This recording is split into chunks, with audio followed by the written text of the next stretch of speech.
ויהי כי החל האדם לרוב על פני האדמה, ובנות יולדו להם.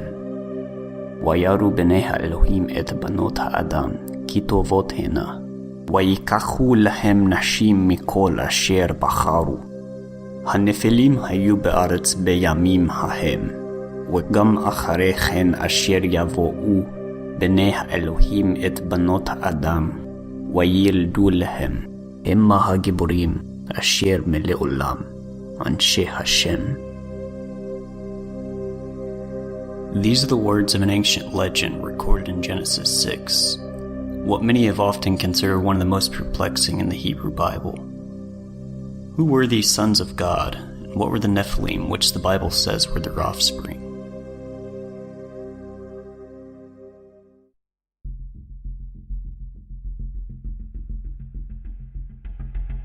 Among the civilizations of the ancient Near East, Mount Hermon, located just north of Israel on the border of Syria and Lebanon, was revered for its mythology and sacredness.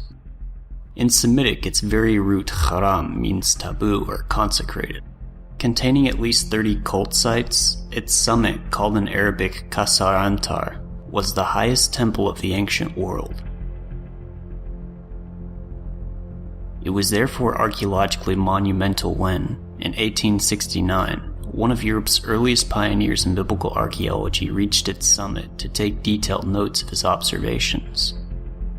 That man was Sir Charles Warren, who, in addition to an extensive military career, served as London's famed chief of police during the Jack the Ripper murders. Most notably, upon the peak of this most sacred mountain, Warren would uncover a stele of grey limestone, cut with a Roman period Greek inscription. The stone, which stood outside a temple dedicated to the god of the mountain, reads, "According to the command of the greatest and holy God, Oi Omnuantes, those who take an oath, or those of oath, proceed."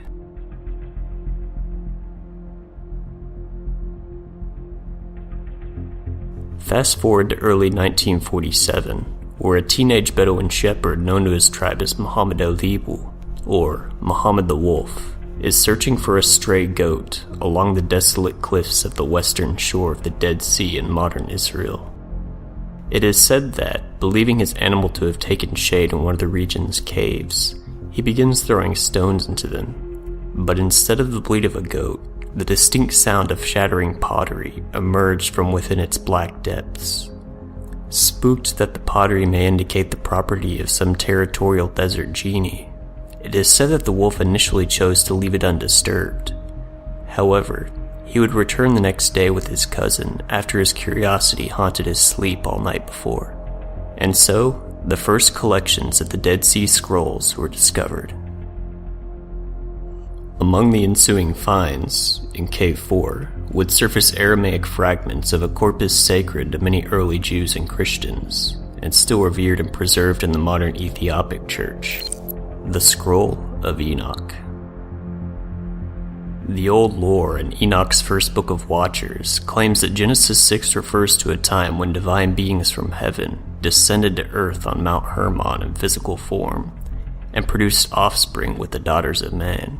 These divine human hybrid offspring were powerful giants called Nephilim, and what we know as demons, or Shadim in Hebrew, are now the disembodied spirits of the Nephilim.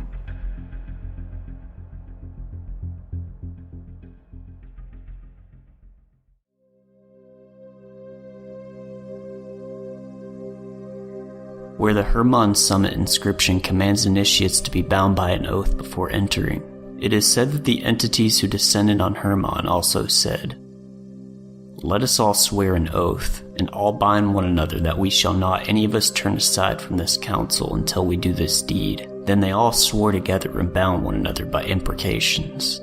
And they were all of them 200 who came down in the days of Jared on the summit of Mount Hermon. And they called the mountain Hermon because they swore and bound one another by imprecations upon it. When I first began researching this passage in college, I found that many modern theologians oppose the ancient view that Genesis 6 intends to say that human beings were producing offspring with supernatural entities. Believing the Enoch corpus to be a fanciful Jewish misinterpretation, those who oppose the supernatural view usually believe that the sons of God refer to human rulers, and that the Nephilim were simply a bloodline of thoroughly human fallen warriors. But is it correct to dismiss the supernatural view? In this video, I want to present several of the reasons why I believe the supernatural view is by far the more superior interpretation.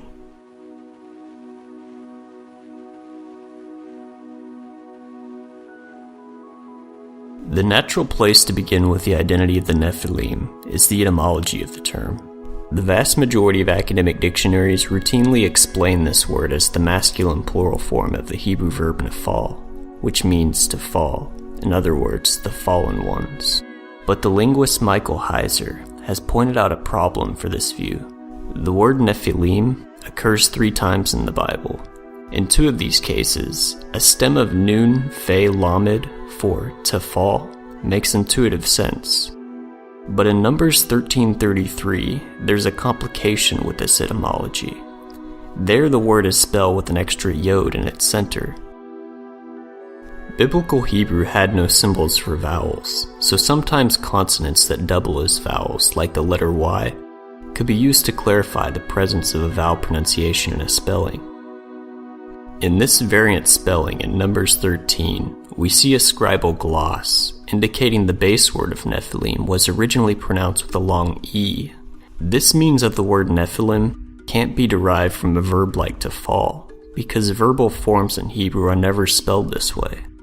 The masculine plural participle of nephal is patterned with a long O instead of an E.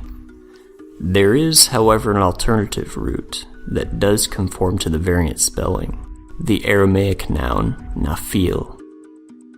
This Aramaic root contains a middle yod and would therefore resolve the morphological problem, but does its meaning provide explanatory power?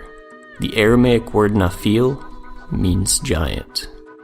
This etymology is powerfully supported by the fact that Jewish texts from the intertestamental period consistently translate the Nephilim with the Greek word gigantes. Notice also the gigantism of the Nephilim tribes in the Bible, for example, Numbers 13:32-33. All the people we saw in the land are of great height, and there we saw the Nephilim, the sons of Enoch, who came from the Nephilim, and we were in our own sight as grasshoppers, and so we were in their sight. It makes little sense that regular human rulers would produce giant bloodlines. However, the gigantism of the Nephilim coheres well with the view that they were fathered by divine beings. Additional support for the divine interpretation comes from the virtually unanimous witness of early Jewish interpretation in general, but I will focus here only on the New Testament, particularly Jude 6-7 and 2 Peter 2:4. Both of these passages reference rebellious angels kept in chains under gloomy darkness until a day of judgment. But how can we know that Peter and Jude here are referring to the angels being punished for the sort of crimes described in Enoch? First, the Greek word hell in 2 Peter is not the expected word Hades or Gehenna, but the strange word Tartarus, which occurs nowhere else in the New Testament. As David Bartlett writes, this term was used in Greek mythology to describe, quote, the lowest part of the underworld, where the Titan giants were kept in chains by Greek gods for their rebellion against them. Pearson's study confirms this is certainly the correct background for this passage, because the odd reference to these angels being bound in chains and in gloomy darkness occurs in conceptual and linguistic parallel in Hesiod's description of the Titan's imprisonment. Ancient Jewish authors drew a direct parallel to the old Greek myth that the Titans were chained within the underworld, and the tradition about the same happening to the Watchers. Enoch especially makes this connection to the Greek myth explicit in its telling of the legend. So when Peter and Jude relate the sin of these angels to the Greek concept of these entities being bound in Tartarus, they are showing that they hold to the old tradition shared by Enoch. This should come as no surprise, considering Jude especially has been shown to be heavily reliant on themes and terms found in Greek Enoch, and even approvingly quotes Enoch by name in chapter 14. Observe again Jude 6-7. And the angels, who did not stay within their own position of authority, but left their proper dwelling, he is kept in eternal chains under gloomy darkness until the judgment of the great day, just as Sodom and Gomorrah and the surrounding cities, which like them, totois, indulged in sexual immorality and pursued unnatural desire, serve as an example by undergoing a punishment of eternal fire. Does the phrase "which likewise indulged in sexual immorality" refer back to the cities surrounding Sodom and Gomorrah, or is its antecedent the angels? In Greek, the gender and number of the pronoun totois is masculine plural. It therefore doesn't grammatically agree with cities because that word is feminine. However, totois corresponds in number and gender to the term for angels, making it the only candidate as the antecedent. These angels were punished in Jude's mind for sexual immorality.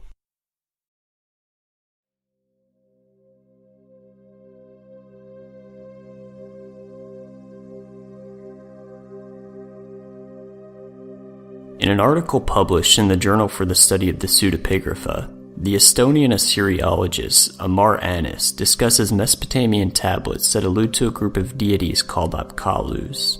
In Babylonian myth, before the Great Flood, these creatures were believed to have first delivered culture and civilization to humanity. Often in Babylonian buildings, little statues of these Apkallu were placed in deposits of brick, under pavement and flanking walls and gates. The idea was that they would serve as divine sentinels, watching over and protecting the occupants. Anis recognized that some of the inscriptions point-blank title these Apkallu guardians Watchers.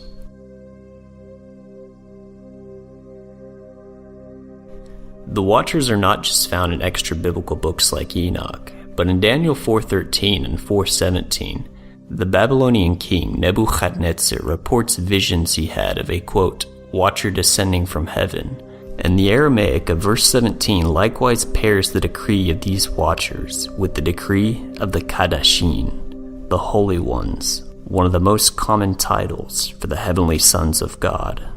So the tradition about the watchers preserved in Enoch was not just a later Jewish invention, rather it is best explained as dating back to Israel's exile in Babylonia, when Judaism would have interacted with Mesopotamian myth. This is no surprise considering Genesis 6 immediately commences with the flood story, which likewise shows literary awareness of the Mesopotamian flood legend.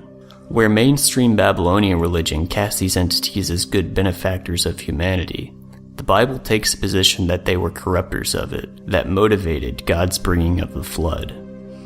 So, the supernatural interpretation is supported by the gigantism of the Nephilim in the Bible. It is the view taken by the New Testament authors. And now, we have contemporaneous inscription evidence demonstrating the Mesopotamian context of the legend, and the title, Watchers.